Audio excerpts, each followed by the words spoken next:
میں کہ تو نے نکلنا, میں تیرے سوالوں کے جواب دے دوں. ہاں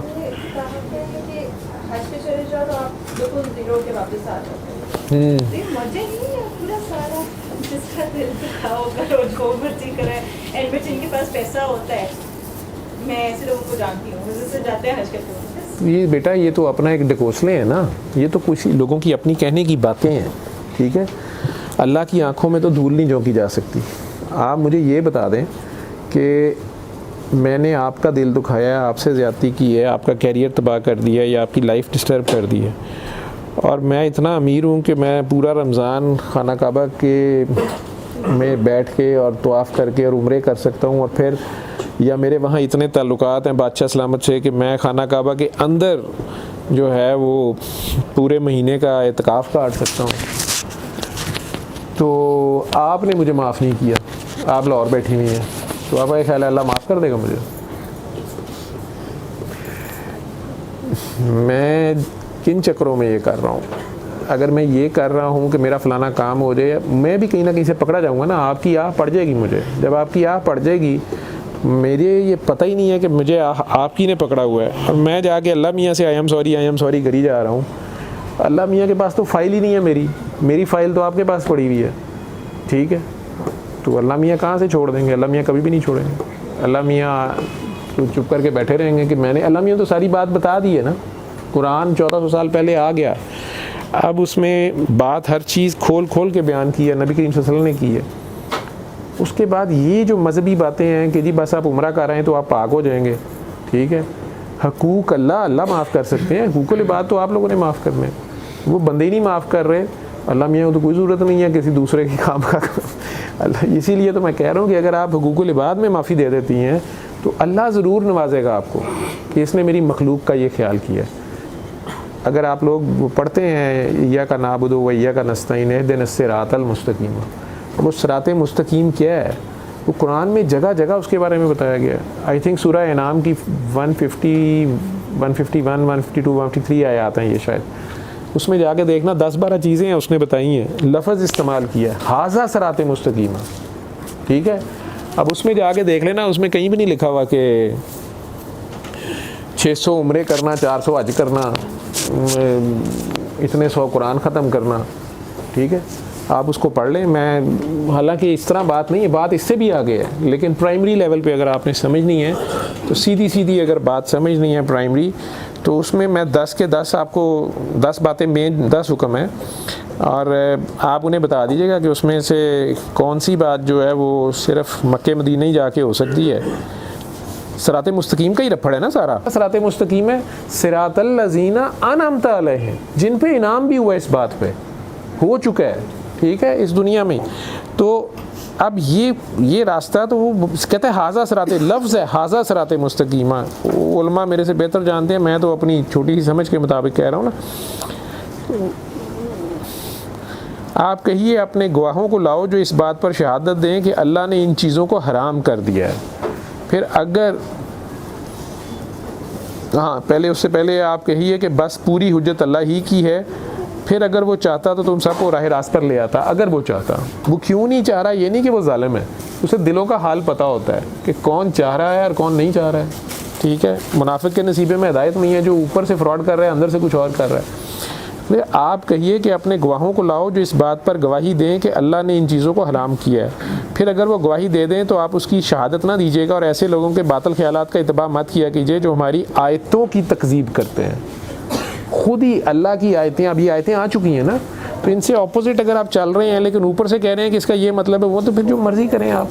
اور وہ جو آخرت پر ایمان نہیں رکھتے اور اپنے رب کے برابر دوسروں کو ٹھہراتے ہیں, شرک کی بھی بات ہو رہی ہے, لیکن یہ آخرت پر ایمان رکھنے کی مطلب ہے. جس بندے کو پکڑے جانے کا ڈر نہیں ہے وہی بدماشی کر رہا ہے نا. تو جس کو پتہ ہے کہ اللہ نے پکڑ لینا ہے ایک دن, اس سے تو نہیں ہوگا کچھ. تو وہ ویسے کہنا ہاں میں مانتا ہوں قیامت کو. تو اب آپ کہیے کہ آؤ میں تم کو وہ چیزیں سنا دیتا ہوں پڑھ کے جن کی مخالفت کو تمہارے رب نے تم پر حرام فرما دیا ہے. وہ یہ ہے کہ اللہ کے ذات کسی چیز کو شریک مت ٹھہراؤ, شرک نمبر 1. نمبر 2 کیا ہے, اور ماں باپ کے ساتھ احسان کرو, ٹھیک ہے. ماں باپ کے ساتھ عدل نہیں, احسان کرو. اب ماں باپ آپ کے ماں باپ بھی ہیں, آپ کے ساس سسر بھی ہیں, اور کوئی بھی ماں باپ بڑے ہیں, ٹھیک ہے, استاد بھی ماں باپ کی طرح ہوتا ہے. اور اپنی اولاد کو بھوک کے ڈر سے قتل مت کرنا, خام خواہ ابارشن اس چکر میں بھی نہ کر دینا, ٹھیک ہے, یا ویسے بچوں کو قتل نہ کر دینا. ہم تم کو اور ان کو رزق دینے والے ہیں. اچھا, اور بے حیائی کے جتنے بھی طریقے ہیں ان کے پاس بھی نہ جانا. اب یہ بڑی اسٹریٹ فارورڈ باتیں ہیں, ان کی ڈیفینیشنز آپ نے اپنی اپنی خود فیصلہ کر لینی ہے. خواہ وہ اعلانیہ ہوں اور خواہ پوشیدہ ہوں, اگر وہ کھل کے بے حیائی شروع ہو جائے اسے فحاشی کہتے ہیں, ٹھیک ہے. اور جس کا خون کرنا اللہ نے حرام کر دیا ہے اس کو قتل مت کرنا, خون ناحق مت کرنا, مگر حق کے ساتھ. اگر حق ہے کہ یعنی کہ ایک قاتل ہے اس کو پھانسی دینی ہے تو مجبوری ہے, اس کو دینی ہے, پروو ہو گیا. اور ان کا تم کو تاکیدی حکم دیا گیا ہے تاکہ تم سمجھو, اور یتیم کے مال کے پاس بھی نہ جانا. اب مجھے بتا دیں, یہ نماز ہے, یہ مین, یہ اسلامیات کی مین معاشرتی علوم کی شاخ ہے, ٹھیک ہے. سارا زور تو اس پہ آ رہا ہے, ابھی اس میں تو نہیں آ رہا عمرے کر کے ہو. مگر ایسے یتیم کے مال کے پاس بھی نہ جانا, لیکن اگر جانا پڑ رہا ہے ایسے طریقے سے جاؤ جو کہ احسن ہو, اور یہاں تک کہ جب وہ سن رشد کو وہ ایڈلٹ ہو جائے اور ناپ تول, تو تب آپ اس کا مال اس کے حوالے کر دو. اگر اس سے پہلے آپ کے ذمے اس کا مال آ گیا ہے, اس کو ایسے سنبھالیں یا اس کو پروٹیکٹ کریں یا اس میں انویسٹ کریں, اس میں اپنا فائدہ نہ لیں. ہاں, اگر آپ اس کو سرو کر رہے ہیں, سارے کام چھوڑ کے اس میں اپنی اجرت آپ لیتے ہیں, یہ ساری باتیں آگے ڈسکرائبڈ ہیں. اور ناپ تول پوری کیا کرو. اب یہ دیکھ لو ہمارے جتنے کاروبار ہو رہے ہیں ان میں کتنا ناپ تول پورا ہے, ہم اپنی ڈیوٹیوں میں کتنا ناپ تول پورا کر رہے ہیں, اپنے گھروں میں کتنا ناپ تول پورا کر رہے ہیں انصاف کے ساتھ. اور ہم کسی شخص کو اس کی طاقت سے زیادہ تکلیف نہیں دیتے. اور جب بات کرو تو انصاف کرو, ٹھیک ہے. گو وہ شخص تمہارا رشتہ دار ہی ہو, لیکن اگر آپ کو گواہی دینی پڑ گئی ہے تو سچ گواہی دو. اور اللہ سے جو عہد کیا ہوا ہے اس کو پورا کرو. اب یہ کون سا عہد کیا ہوا ہے؟ اصل چیز تو یہ ہے, وہ کہتا ہے یہ میرے سے وعدہ کیا ہوا اور بھولے ہوئے ہیں, یہ میرے سے وعدہ کیا ہوا اور بھولے ہوئے ہیں. تو جو اللہ سے عہد کیا اس کو پورا کرو. ان سب کا اللہ نے آپ کو تاکیدی حکم دے دیا ہے. تاکیدی ہوتا ہے یعنی بار بار ریپیٹ کرنا, کہ یہ بہت امپورٹنٹ چیزیں ہیں تاکہ تم لوگوں کو یاد رہیں. اور یہ کہ ھذا صراط مستقیمہ, اور یہ کہ یہ ہے میرا سیدھا راستہ دین کا جو مستقیم ہے, سو اس راہ پر چلو. اور دوسری اس کے علاوہ راہیں, اب اس کو ساروں کو الٹا کر لو تو وہ انٹائرلی اس سے اپوزٹ ہے. یتیم سے ظلم کر رہے ہو تو بالکل اپوزٹ چلے گئے, ادھر سے نمازیں پڑھ رہے ہو تو ہو گیا کہ نہ ہو گیا. تو وہ راہیں تم کو اللہ کی راہ سے جدا کر دیں گی, اور اس کا تم کو اللہ تعالیٰ نے تاکیدی حکم دیا ہے تاکہ تم پرہیزگاری اختیار کرو. اس سارے کو ویسے اس نے ایک لائن میں سورہ انسان میں ڈیفائن کر دیا ہے کہ بے شک انسان کے اوپر, پہلی 3 آیتیں ہیں, بے شک انسان کے اوپر ایک ایسا وقت گزرا ہے جو قابل ذکر بھی نہیں ہے, شرم آتی ہے, حیا آتی ہے بات کرتے ہوئے. اسے ملے جلے نطفے سے پیدا ہو گیا, اس کے بعد اس کی ہڈیاں گوشت پوش سیدھا کیا. بیبی پیدا بھی ہو جائے نا تو وہ کھڑا نہیں ہو سکتا, آپ ایز اے ڈاکٹر بھی جانتے ہو, ایز اے ماں بھی جانتے ہو, اس کی ابھی ہڈیاں نہیں سیدھی ہوتی, ٹھیک. 12-14 سال کی ایج میں آ کے ہڈیاں ساری جڑتی ہیں, سیدھا پراپر سٹرکچر تیار ہوتا ہے, اور پھر اسے دیکھنے سننے والا بنایا. ویسے وہ پیدا ہوتے ہی دیکھنے سننے والا ہوتا ہے, ٹھیک ہے, لیکن یہ دیکھنا سننا کون سا ہے؟ جو دل کی آنکھ ہے. اب اس کو سینس ہے ساری, اس کے پاس انالیسس کی ساری ایبلٹی ہے جب وہ ایڈلٹ ہو گیا, ٹھیک ہے. اب اللہ کہتا ہے, اور اب اسے 2 راہیں دکھا دی, شکر کرے یا نہ کرے, شکر کرے یا نہ کرے, بس اس میں اس نے بات ختم کر دی, شکر کرے یا نہ کرے. یہ 2 انٹائرلی 180 ڈگری پہ راستے ہیں, سیدھی سی بات کر دی. اب آپ لوگ سارا اپنا ہی دیکھ لیں. اسے ہی کہتے ہیں کہ بابا جی ایک لائن میں کہتے تھے عشق میں شکوہ حرام ہے, معشوق بے عیب ہے. ہمارا آدھا دن تو میرے جیسوں کا تو شکوے میں گزر جاتا ہے, اللہ نے ایسے کیوں کیا, اللہ نے ویسے کیوں کیا.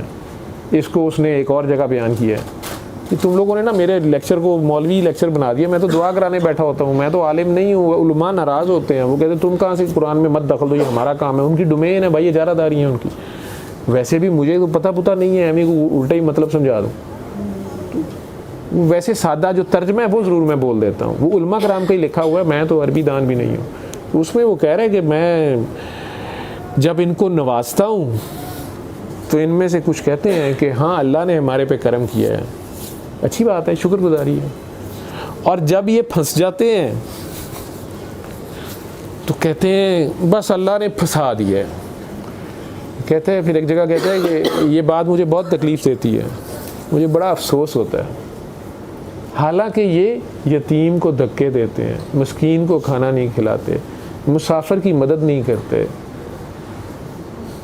قیدی کو کھانا پانی نہیں دیتے. اب یہ وہ کیا اشارے دے رہا ہے؟ یہ شکر نہیں کرتے، یہ عاجزی نہیں کرتے، یہ تکبر کرتے ہیں. تو ان چیزوں سے یہ پھنس جاتے ہیں، یہ خود پھنسے ہوتے ہیں. جو انہیں لاز بتائے ہوتے ہیں ریڈ لائٹ پہ نہیں کراس کرنا، یہ خود کر لیتے ہیں، ریڈ لائٹ کراس کر لیتے ہیں، ٹھیک ہے، اور اس کے بعد جب ایکسیڈنٹ ہو جاتا ہے تو کہتے ہیں بس اللہ نے کر دیا جی، ہائے اللہ یہ کیا کر دیا ہے. تو میں نہیں کر رہا. اس کے جو لاز ہیں وہ نہیں چینج کرتا کسی کے لیے، ٹھیک ہے، وہ لاز نہیں چینج کرے گا. جب اس نے بتا دیا ہے پھر اس کے بعد بہتر ہے کہ بہترین زندگی یہی ہے کہ ہر وقت تھینک فل رہو. اس کا ہر حال میں جتنا شکریہ ادا کر سکتے ہو، پھر بھی نہیں ہو سکتا، ایک ایک سانس کا حساب دینا ہے، ٹھیک ہے. وہ تسبیحاں میں پڑھتا رہوں لیکن مخلوق خدا کا جو حق ہے وہ ادا نہ کروں تو پھر بیٹا میں ڈاکٹر ہوں، پیشنٹ میرا مر رہا ہو اور میں نمازیں پڑھتا رہوں، ٹھیک ہے، نہیں جی میری نماز